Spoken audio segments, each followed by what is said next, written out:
What is in this mysterious pile of carts and games? Stay tuned. The Retro Hunting Adventures with Mr. MegaManFan starts right now.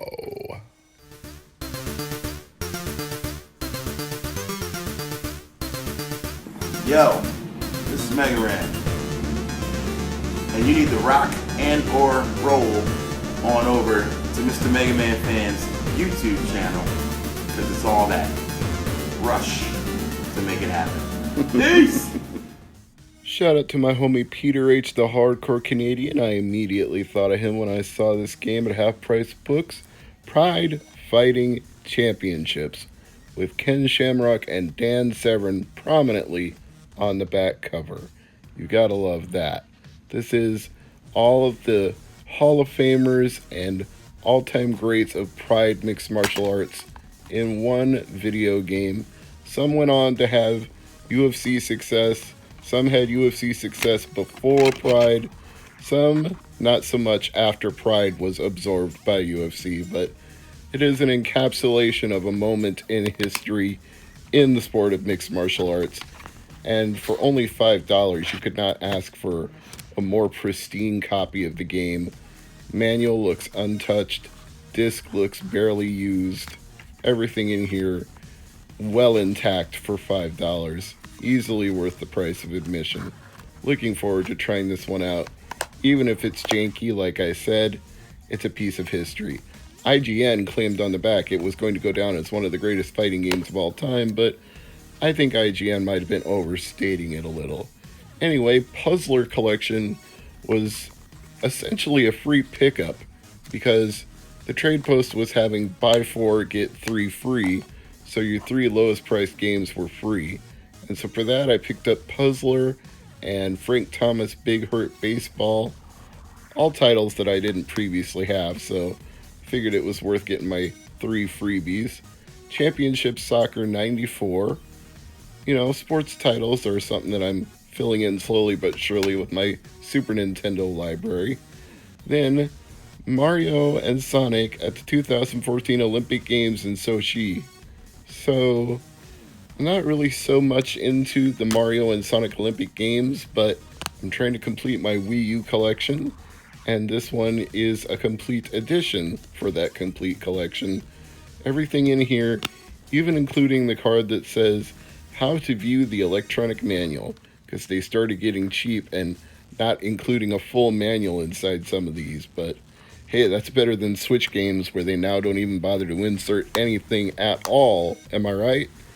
So next up, Crash Nitro Kart for the original Xbox, complete. The manual is a little rough, but I've seen a lot worse. The disc looks like it's pretty good, so I don't have too much worry about that one working in the old Xbox. Speaking of which, I've got another Xbox game here, Blaze Blue Calamity Trigger. I got the PSP version of this game not too long ago, so I feel like this is a nice companion piece. And for the fact they were selling it for such a ridiculously low price, it almost felt insulting for it to be on the shelf unbought. It was like, wait a minute, somebody really thinks this game is not that good for that to be going that low. And I don't think they are right about that, nor do I think they are right about this, which actually ended up being one of my 3 freebies because they marked it at only $1.99. Maybe that would be right if it was just a loose cart only, but this was actually complete in the box. You can see the instruction manual is hiding underneath the cartridge there, underneath that insert that holds the cartridge. So I'll have to actually open up the top flap here to get at the manual. Excuse me for a second while I move the camera over here. I need 2 hands to open this top flap. Sorry about that. Anyway, we'll get a look inside and see that yes, there is a manual in here and it's intact and in good condition. And this was quite a good day at the Tradepost. Got 7 games for a total of $35. Feel like I did pretty well on that. And now to show off a little gameplay footage from the games I picked up, here's Monopoly on Sega Genesis. I'm running it through OpenEMU since I've got the analog Mega SG right now plugged in somewhere else other than the TV I record, so I'm giving that one a rest while I do it here on OpenEMU, which I'm perfectly comfortable with since I own a physical copy of the game. Right now it's going through the demo attract mode, and now we'll switch over to the actual gameplay itself.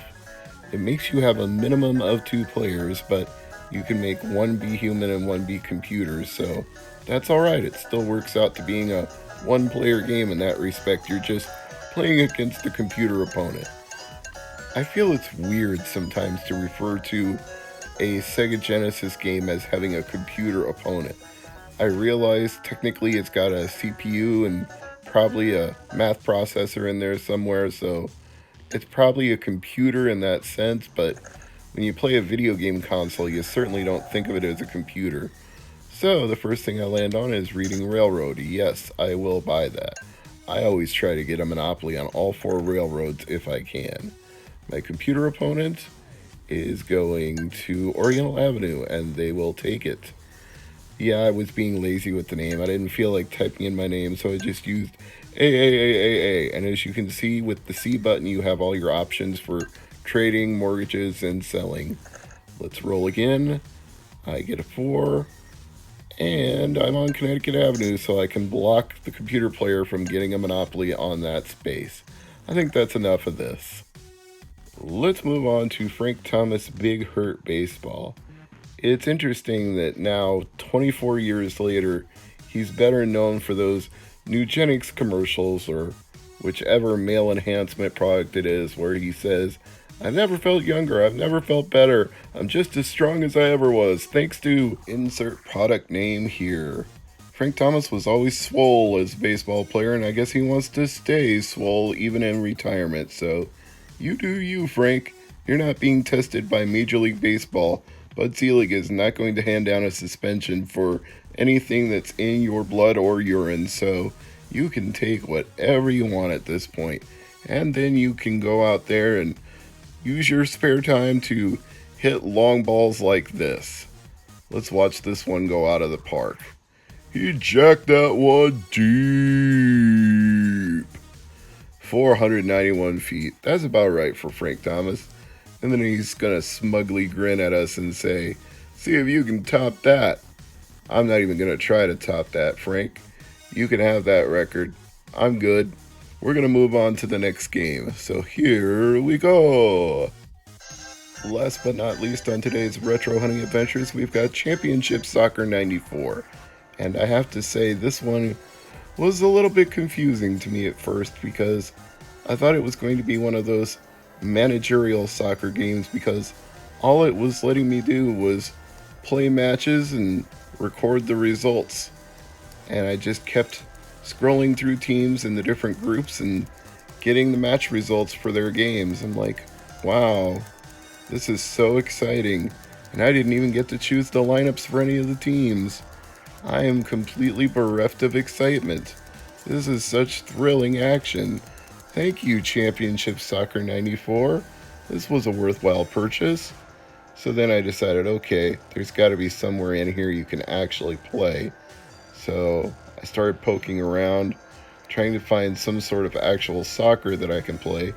Not that I'm the biggest fan of football out there, but hey, if I'm going to play some European football, I want to actually play.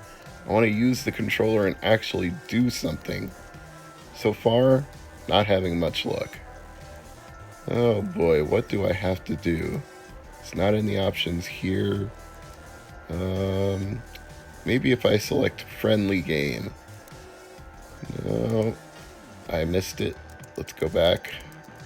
This is not it. Okay, let's get out of this menu. Let's go back. I don't want to keep seeing league results here.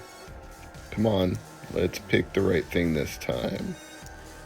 Let's go to friendly. Let's play a friendly game of soccer. Pitch type normal. Pick some teams. The United States and Switzerland.